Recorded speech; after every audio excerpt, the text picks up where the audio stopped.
안녕하세요. 배지 원장입니다. 자, 우리 그 유명한 수경낭자전 한번 들어가 볼까요?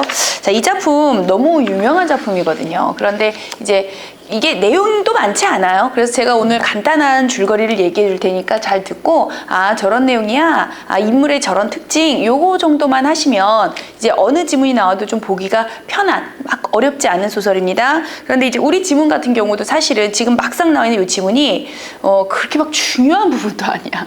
그냥 문제를 풀이하기 위한. 근데 원래 소설이라는 건 그렇죠, 뭐. 어느 부위가 나오건 아, 이런 내용이구나만 체킹하면 문제는 푸는, 뭐 제가 매번 얘기했지만 문제는 풀어보고 오셨습니까? 어렵지 않잖아. 그러니까 그 정도 수준에서 해결하시면 되는데 워낙 유명한 작품이라 제가 잠깐 보여드리고자 합니다. 자, 수경낭자전은요, 우선 백상군이라고 하는 사람과 이제 아버지, 주인공이 될 사람의 아버지일 거고요. 그 다음에 정씨 사이에서 난 정씨도 어머니. 사실 매번 얘기하지만 이게 약간의 소설이 예전 작품이다 보니까 이름은 살짝 다를 수 있고요. 물론 이제 이들의 이름이 다른 건 아니야. 근데 엄마 이름도 그렇고 이렇게 막 굳이 이 사람은 정씨고 수경낭자전에서 그 시어머니 이름이 뭐더라. 이런 거 안 해도 되는 거 알고 있지, 얘들아. 너희가 필요한 건 새로운 작품을 그러니까 똑같은 수경낭자전이라 할지라도 또 다른 낯선 지문을 봤을 때 그걸 읽어내서 줄거리를 파악하는 능력이 중요한 거지. 이거를 뭐 전체를 막 줄거리로 외우고 이름을 외우고 그런 건 중요한 게 아니야. 단지 전체 줄거리가 이렇게 들으시라고 제가 필기를 해드리는 거고요. 하지만 여러분은 필기를 하면서 좀 어느 정도 외우셔야 되고요. 막 이름 같은 거 외우고 그러지 마.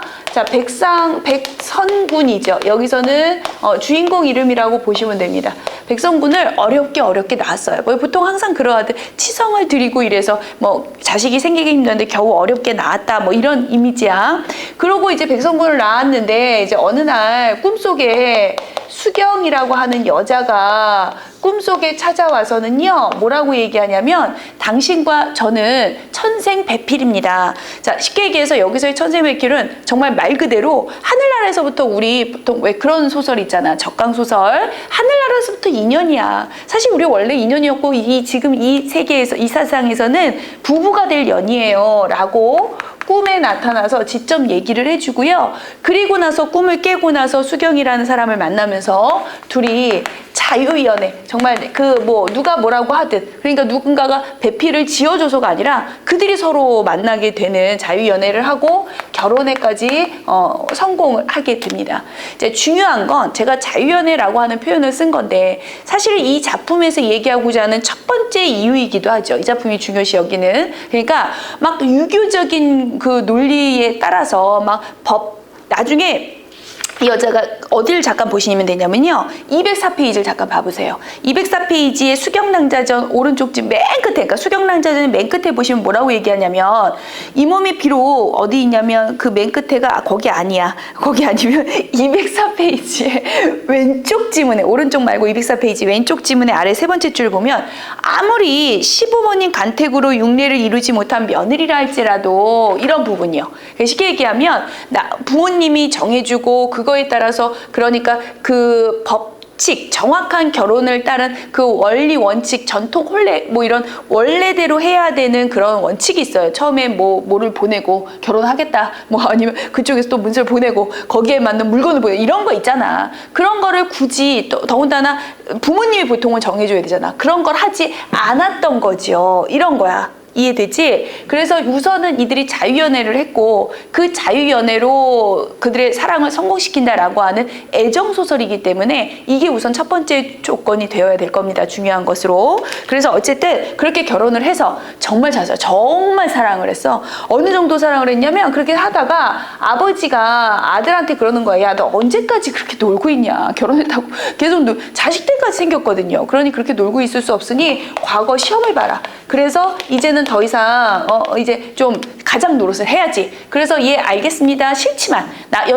부인을 떠나는 게 너무 싫어. 너무 사랑해서. 그런데 싫지만 뭐 아버지가 얘기하시고 또 부인도 그게 맞는 것 같습니다. 이래서 과거 시험을 보러 떠나요. 우리 지문이 이 부분이에요. 우리 지문에 과거 시험을 보러 이제 떠났어, 하인하고. 그런데 가는 길에 도저히 부인 생각이 나서 견딜 수가 없는 거야. 밥맛도 없고, 이따 읽어드릴 거예요. 도저히 그게 안 돼서 밤에 몰래 여관에서 자다가 몰래 집에 돌아오죠. 그래서 밤에 부인한테 와서 내가 너무 당신이 보고 왜 이러세요? 진짜 이러시면 안 된다고요. 뭐 얘기를 하지만 이게 한 2번이나 계속 반복되니까 정말 단호하게 얘기를 하죠. 진짜 다음부터 또 이러시면 제가 가겠습니다. 남편 남구님이 계신 곳으로 제가 갈 테니까 이렇게 오시는 건 안 돼요. 이것도 좀 그래? 그치? 오시지 마세요. 못 오게 해야지. 뭐 제가 가겠습니다 하는 게. 그런데 어쨌든 성격 자체가 단호한 성격으로 나오고요. 자, EBS에서 강조하고자 하는 거는 이들의 성향도 일부 있습니다. 그래서 매우 단호하면서도 진취적이고요. 사랑을 이루는 데 있어서도 그래. 그리고 자신의 억울함, 이제 억울함이 나올 건데, 이제 개월이라고도 하고 매월이라고도 하는데 결국 이제 10이라고, 그러니까 하녀죠. 쉽게 얘기하면. 그런 여잔데 사실은 이 여자가 백성군을 좋아했어. 사실은 좋아할 수도 없고 좋아했어도 안 되는 거죠. 이 당시에. 그렇지만 좋아하다 보니 수경이 미웠겠죠. 그런데 자꾸만 과거 시험을 보러 간다고는 하지만 밤마다 오고 왔다 갔다 하고 하는 것도 보는 것도 싫고 뭐 이런 와중에 어쨌든 결과론적으로는 수경이 잘 달래서 과거 시험을 보러 갔거든. 그래서 그 와중에 때는 이때다. 잘 됐다라고 해서 간통을 혐의를 씌워서 누명을 씌웁니다. 간통이에요. 누명을 띄움? 띄움이 뭐야? 누명을 씌우죠. 누명을 씌워서 시아버지가, 사실 우리 지문에도 나와요. 시아버지가 오해하게끔 했어. 애초에 시아버지가 살짝, 지금 이따가 그 부분만 제가 보여드릴 거거든요. 뭐야? 이상하다. 우리 며느리 혼자일 텐데 얘 과거 시험 보러 갔으니까 왜 남자 목소리가 나지? 얘가 왔을 때. 그러다 보니까 약간 그렇지 않아도 오해를 했는데 결정적으로 계열의 누명을 씌우는 것을 믿을 수밖에 없었고, 그것 때문에 이제 수경한테 이제 너는 이런 어찌 그런 짓을 이라고 하니까 너무나 억울합니다. 저는 아니고요. 하지만 이 억울함을 벗을 길 없어서 저는 자결을 하겠습니다. 우리 지문이 마지막 대사가 이거거든요. 그래서 이제 죽었고, 그리고 백성군은 과거에 급제를 해서 잘 돼서 돌아왔어요. 돌아왔더니 죽어 있는 거지. 근데 사실은 이제 이 여자가 자결을 하니까 이 아버지와 이 집안에서는 조금 아무래도 너무 좋아했잖아, 아들이. 그거에 대한 좀 불안감 때문에 또 다른 후처를 들였어요. 후처를 들여놓고, 임랑이라고 하는 후처를 들여놓고 얘가 돌아오니까 뭐 어쩌지 죽었다. 그러니까 이제 이 여자하고 결혼해서 넌 사는 거 했는데 뭐 너무 사랑했는데 그 여자가 보이겠어? 그 여자는 보이지 않고 막 울고 뭐 이러다가 뭐 어떤 과정을 거쳐서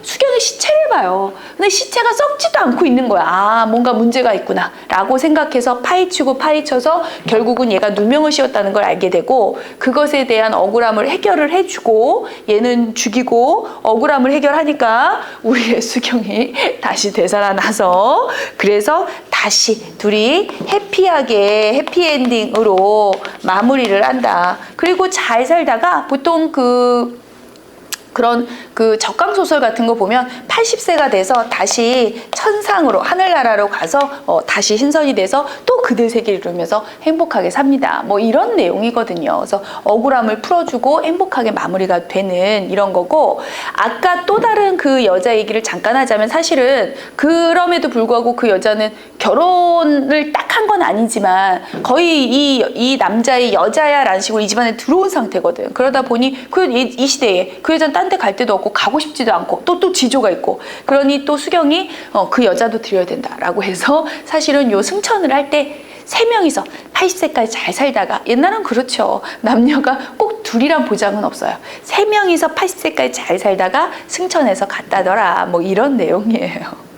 그래서 어쨌든 다시 뭐 환생하고 그러는 부분에 있어서는 항상 얘들아 알고 있는 거지, 전개적인 요소가 있네 없네 혹은 편집자적 논평이 있네 없네 등등을 찾는 건 항상 주어진 지문에서만 하는 거, 요 지문에서만 하는 거지 내 마음대로 이 소설은 원래 전기적 요소가 있어, 얘가 나중에 환생할 거니까 여기다가 써놔, 헷갈리니까 환생 왜냐하면 억울함을 풀었거든요. 어쨌든 이게 전기적인 요소가 있을 거니까 있는 거야 라고 대답하면 안 된다. 항상 요 지문, 나한테 주어진 그 지문에서 풀어야 되기 때문에, 그래서 어차피 내가 항상 얘기하잖아. 전체 줄거리를 얘기하는 건 얘들아, 너희가 이 작품의 특징을 좀 이해하고 혹여라도 다른 지문이 나왔을 때 이 소설 이런 부분이네 라고 빨리 캐치를 해서 읽으라는 뜻이지, 이 소설이 이런 소설이니까, 예를 들어 너희 그런 거 되게 많거든. 이 소설은 액자 소설이야 라고 배운 작품이 있어, 소설에서. 그 액자 소설이라는 것만 머리에 꽂혀서 막상 주어진 지문은 액자 주문이 아니야. 액자 주문이다. 액자 부분이 아닌데 누가 봐도 이 안에 내용만 오로지 있어서 겉에 소설이 있다라고 보여지지 않는데 이거는 액자 소설이라고 체크하는 경우가 있더라는 거야. 실제 기출에서. 실제 기출 그렇게 내요. 액자 소설인데 액자 부분 안 내죠. 일부러. 너희 헷갈리라고. 유명한 액자 소설의 경우 이런 것들이 있기 때문에 무조건 그걸 외우는 건 안 돼. 그래서 나 수능할 때 여러분들한테 항상 얘기하잖아. 주제도 그렇고 외우지 말아라. 어느 부분이 나올지 알 수 없는 것이다. 단지 줄거리는 체킹해둔다. 빠르게 캐치하기 위함인 겁니다. 자, 어쨌든 백성군은 조금은 나약한 사랑한다라고 해서 조금 연연하는 그러한 성향이 조금 있다라는 게 우리 EBS 요 지문에서 나와요. 그래서 요거와 EBS입니다. 요거 단호하고 진취적이고 도리어 좀 강한 면모를 보여주는 여자와 수경남자전은 어찌됐든 제목이 수경남자전이잖아. 수경이가 조금 더 동그라미다. 그렇죠? 둘 다 동그라미긴 하지만. 자, 이런 내용이다라고 하는 거 하나 기억하시고요. 자, 여러분들한테는 이제 조금 핵심적인 부분만 큰 내용이 없어요. 보여드릴게요. 자, 앞부분의 줄거리가 이 전체 줄거리를 대표하기 때문에 항상 여러분들은 문제를 푸실 때 앞부분의 줄거리 놓치지 않는 거 알고 있지? 요거 잠깐 읽을게. 경상도 안동 땅에 사는 백성군의 꿈에 수경이 나타나서 자신이 백성군과 천생의 연분이 있음을 말해주고 갑니다. 이후 선군과 수경은 그래서 결국 부부의 연을 맺고 남매를 낳고 행복하게 한 8년을 살죠. 그러던 어느 날 아버지 백상군이 백성군에게 과거 시험에 응시해라 라고 요구를 하고요. 그래서 이제 가게 됩니다. 그래서 당신은 내가 과거를 보고 돌아올 때까지 선군의 대사겠지요? 부모를 잘 모시고 애들과 함께 기다리시오 하고 과거 길을 떠나죠. 이때까지는 마치 좀 남자답게 떠나는 듯했어. 그런데 라지 A 시험에서도 EBS에서도 문제를 냈지만 그러나 수경과 이별이 슬퍼서 한 걸음에 돌아서고 두 걸음에 돌아서고 연연한 정을 금하지 못하였으므로 수경도 중문가 밖까지 나와서 먼 길에 몸조심하라고 재삼 당부하면서 슬픔을 금치 못하죠. 둘이 서로 정말 사랑하는구나 가 느껴지는 부분. 두 번째, 사랑에 매우 연연하는 성격을 보여주는 부분이죠. 성군은 수심에 찬 기색이 얼굴에 가득해서 발걸음이 무거워서요. 그날은 종일토록 30리 밖에 가지 못하고 주막에 들러서 저녁상을 받고도 오직 수경 생각만 간절해서 음식을 먹어도 맛을 느끼지 못해서 두어 술 뜨다가 상을 물리치니까 하인이 민망해서 식사를 그렇게 안 하시면 앞으로 천리길을 어떻게 가시렵니까? 라고 했지만 아무리 먹으려 해도 입맛이 없으니 어찌하겠느냐. 사랑이 연연해서 즉 수경 생각 때문에 그러하는 거죠. 그래서 그리움 때문에 지금 입맛이 없어요 라고 얘기를 했고요. 그래서 도저히 안 되겠어서 결국은 아주 한밤중에 새벽녘에 찾아갑니다. 그 부분이잖아. 찾아갔더니 낭군님, 자 아래로 여러분들 제가 기억 읽었죠? 그리고 둘, 넷, 여섯, 일곱 번째 줄 내려옵니다. 이 밤중에 어쩐 일입니까? 오늘 길을 떠난 분이 다시 돌아오셨으니 어찌 된 일입니까? 라고 했더니 이제 막 설명을 해. 그리고 나서 있는데 문제는 뭐냐면 백공이, 여기서 이제 백공이라고 나왔다는 건 백성군을 얘기하지 않았다면 아마도 백상이겠죠. 우리 교재의 백공이라고 하는 부분은 요 백성군을 얘기하는 거고요. 아래에서부터 203페이지입니다. 둘, 넷, 여섯, 일곱 번째 줄에 있어요. 이때 붙인 백공이 아들의 과거차 서울로 보내고 도적을 살피려고 청려장을 짚고 지팡이 담장안을 돌아다니면서 사방의 동정을 보다가 동별당에 이르니 수경의 방에서 인 거 보니 동별당은 아마도 수경의 방이 있는 곳입니다. 문득 남자의 말소리가 들리니 당연히 이 남자는 백성군이어야지. 소설을 읽는 우리 독자 입장에서는 줄거리를 파악해야 되니까 백성군이야를 파악하지만 백공 입장에서는 의아한 거지요. 분명히 아들은 과거 시험 받고 저 남자 목소리는 뭐야? 이건 당연한 의심이야. 그래서 백공이 가만히 있다고 혼자 생각하며 며느리는 빙옥지심과 송죽지절의 여인인데, 자 이제는 내가 매번 얘기하지 고3일 때는요 어차피 너희가 문제풀이를 목표로 하고 있는 거고 답을 찾는 것을 목표로 하고 있기 때문에 빙옥지심과 송죽지절 이거를 뭐 단어 뜻풀이를 하나하나 하면서 이럴 수는 없어요. 그러니까 마음이 아주 고든, 그러니까 절개가 있는 이라고 둘 다 해석하시면 됩니다. 둘 다 그 의미라고 작품이라고 보시면 돼요. 여인인데 어찌 외간 남자와 사통해서 음행한 짓을 할까? 그러나 세상 일은 알 수 없는 것인지 한번 봐야겠다. 신중합니다. 믿지만 그래도 혹시 몰라라고 해서 가서 이렇게 들으니까 수경이 이제 또 그 눈치를 채고 사실은 이제 오해라고 하는 건 도리어 쌓일 수 있어서 사실은 내 생각은 그러겠더라. 차라리 남편이야를 얘기를 했어야 되는데, 그치? 그런데 이제 조용히 시키고 이제 남편을 조용히 아버님이 오신 것 같아요라고 해서 숨기게 하고 이제 아이를 막 달래는 듯하면서 너희 아버지는 장원급제에 돌아오실 거예요 하면서 없는 듯하지만 이미 남자 목소리를 들었거든요. 뭐 이렇게 해서 조금은 아버지가 의심을 품고 처소를 돌아가게 만들고요. 그리고 나서 성군이 그 뒤에 또 올까봐 이제 단단하게 얘기했지만 그 뒤에 또 오지요. 그래서 매우 연연해하는 성향이다라고 얘기를 하고요. 여러분들은 이제 이 수경의 성향을 보여주는 부분이 아마 빨리 니은을 찾으시면 니은으로부터 네 줄 내려온 부분입니다. 또 왔을 때 이제 단호하게 얘기하죠. 난구는 제가 간곡히 말씀드린 것을 듣지 않고 오늘 밤에도 돌아왔으니 웬일입니까?